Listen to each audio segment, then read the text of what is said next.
So, ayan na guys. I-flex ko lang sa inyo na nagawa na naman ako ng siupaw. Order po yan.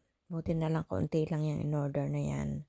Kasi after work, napapagod pa rin ako dahil ginawa ko yan gabi na. Hanggang umaga na po ako nakatulog.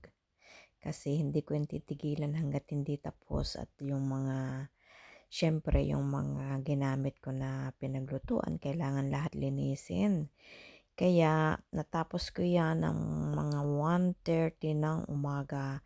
Pero nagsimula na ako gabi na dahil nga nagtrabaho pa ako, nagpahinga ng kaunti, tutulog sana ako pero hindi ako mapakali, hindi ako makatulog kasi alam ko na may gagawin pa ako. Kaya ginawa ko na lang kahit ako medyo pagod, ginawa ko na lang din at sinimulan ko na lang din na magawa ng siupaw. So, iyan na, nagmi-mix na siya.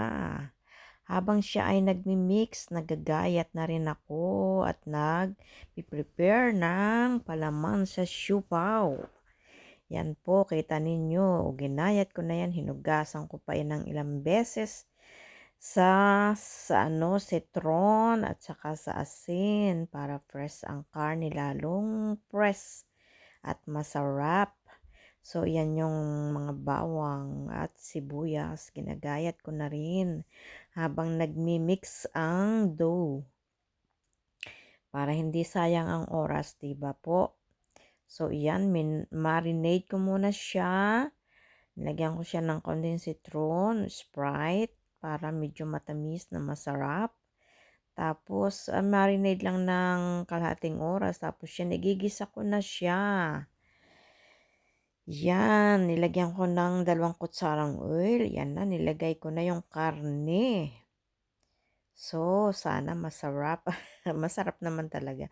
Yan, pasensya na po, may sumingit na video kasi kinuhanan ko rin yung isang nagluluto doon sa taas.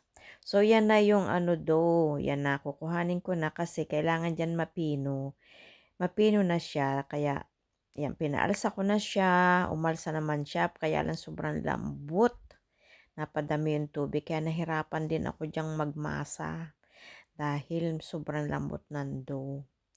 Kasi ano kasi yan paminsan maganda ang labas ng dough, hindi mo nalalagyan siya ng harina extra kasi isang mo lang okay na siya, pero itong nangyari na ito na ginawa kong siupaw, itong last, masyadong malambot kaya nagmasa pa ako.